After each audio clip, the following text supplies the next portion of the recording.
శ్రీకాళహస్తిపట్నంలోని గాలిగోపురం దగ్గర దేవస్థానం కళావేదిక నందు జరిగిన హిందూ సమ్మేళన కార్యక్రమంలో మంత్ర మహేశ్వరి శ్రీ శక్తి పీఠాధీశ్వరి మాతాజీ మాట్లాడుతూ మన హిందూ ధర్మం సంస్కృతి మరియు హిందూ సమాజం యొక్క రక్షణ కోసం కులాలకు అతీతంగా కలిసికట్టుగా ఉండాలని, కులాల మధ్య అంతరాయం అంటరాంతరం నిర్మూలన ఏ విధంగా ప్రతి ఒక్క హిందువు పనిచేయాలని, భారతదేశ అభివృద్ధిలో ప్రకృతిని కాపాడుకోవడంలో సమాజ సేవలో యువత మహిళలు పాల్గొన్నారని తెలిపారు.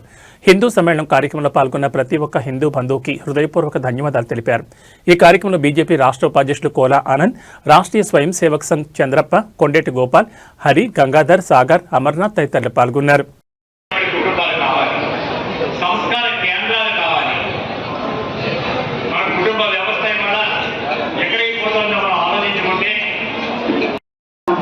వందే గురు పరంపర. పరమ పూజ్యులైనటువంటి ఉత్తరం పీఠాధిపతులు మా శ్రీశక్తి పీఠ సర్వనాశనంగా తయారు చేయకూడదు, మరింత మృతిగా చేయకూడదు అనే జ్ఞానం మనకు ఉండాలి కదా. నెమ్మదిగా అలవాటు చేసుకోగలుగుతామా? ఇవన్నీ చిన్న చిన్న పనులే, పెద్ద పెద్ద పనులేమీ కాదు. వీళ్ళు చాలా కష్టతరమైనటువంటి పనులేమీ కాదు. ఇప్పటి వరకు మనకు సత్యనారాయణ గారు వారి విలువైన ప్రసంగాన్ని, సంఘ యొక్క ఆవిర్భావాన్ని, సంఘ యొక్క ఆవశ్యకాన్ని అన్నింటినీ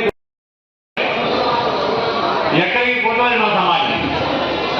దీన్ని మార్చుకోవడానికి అవకాశం ఉండి కూడా మార్చుకోలేటువంటి ఒక ప్రవర్తన ఏదైతే ఉందో దీన్ని మార్చడం, దీనికి స్వయం సేవకులు, మన హిందూ బంధువులు ఎవరైతే ఈ సమాజం మారాలని కోరుకునేటువంటి నా ఎదురుకుండా ఉన్న మన రాష్ట్రీయ స్వయం సేవక సంఘం ఎట్లా దాన్ని దాటించిందో, మన హిందూ ధర్మాన్ని ఎలా ముందుకు తీసుకెళ్తుందో చెప్పుకుంటున్నాం. అయితే ఇప్పుడు ఒక పరిస్థితి వచ్చింది మనకి. మనం మాట్లాడుతూ ఉంటే కరెంటు పోయింది. కానీ మనం ఏం చేసాం? ఆ సమయంలో ఉపన్యాసం చెప్పేటువంటి ఆయన సత్యనారాయణ గారి ఉపన్యాసాన్ని ఆపలేదు.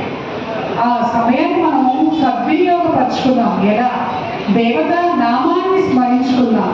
అంటే ఈ చిన్న కష్టమే కాదు, ఏ పెద్ద కష్టం వచ్చినా సరే కృంగిపోకుండా దేవతా నామాన్ని స్మరిస్తూ ఎటువంటి నిరాశ నిస్పృహలకు లోను కాకుండా సానుకూల దృక్పథాన్ని తోటి ముందుకు వెళ్ళేటువంటి వాడే అసలైన హిందువు అని ఇవాళ ఈ కార్యక్రమంలో మరొకసారి మనం మన గురించి మనం చూస్తున్నాం.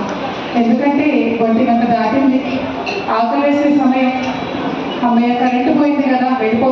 ఆ తరతరాలు ఏంటో ఇవాళ ఆ తరాల మధ్య అంతరాల భేదాలు లేకుండా, వయసుతో సంబంధం లేకుండా చక్కగా పిల్లల నుండి పెద్దల వరకు ఈ కార్యక్రమంలో పాల్గొనడం చాలా సంతోషాన్ని కలిగిస్తున్నారు. అయితే మనం ఈ కార్యక్రమం నేపథ్యం చెప్పుకుంటున్నాం. శతాబ్ది ఉత్సవాలను జరుపుకుంటున్నాము. రాష్ట్రీయ స్వయం సేవక్ సంఘ్ స్థాపించబడి 100 సంవత్సరాలు అయింది. అందుకని ఈ కార్యక్రమాన్ని జరుపుకుంటున్నాము అని అనుకుంటున్నాం. అంటే ఒక సంస్థ ప్రారంభమై 100 ఏళ్ళు పూర్తి చేసుకున్నందుకు జరుపుకుంటున్నామా? చాలా సంస్థలు జరుపుకుంటున్నాయి. ఏంటి ప్రత్యేకత అని అంటే, ఇది సంఘానికి సంబంధించినటువంటి శతాబ్ది మహోత్సవంలో కాదు, హిందూ ధర్మ చైతన్యం మన నరనారాల్లో మళ్ళీ ప్రవహించినటువంటి పునర్జీవితం చేసినటువంటి సంఘటన ప్రారంభమై 100 సంవత్సరాలు పూర్తయింది. మన హిందూ చైతన్య జాగృతి దినోత్సవంగా మనం ఈ RSS ప్రారంభోత్సవాన్ని, శతాబ్ది మహోత్సవాన్ని మనం జరుపుకుంటూ ఉన్నాం. ఇవాళ మనం దేవాలయానికి వెళ్ళాం. మన కోలామండ గారు చక్కగా దేవాలయ దర్శనం అంతా కూడా దగ్గర నుండి చూసుకున్నారు. దేవాలయాలను చూస్తే ఇవాళ ఆదివారం, మౌని అమావాస్య, చొల్లంగి అమావాస్య, వేలాది లక్షలాది మంది భక్తులు కాళహస్తీశ్వరుడిని, జ్ఞాన ప్రసూనాంతికను దర్శనం చేసుకుంటున్నారు. దేవతలకు హాయిగా దర్శనం చేసుకుంటున్నారు, కోరికలు కోరుతున్నారు, ప్రార్థిస్తున్నారు. కానీ మన సంఘం ప్రారంభం ఏనాటికి అటువంటి సందర్భం, అటువంటి పరిస్థితులు లేవు.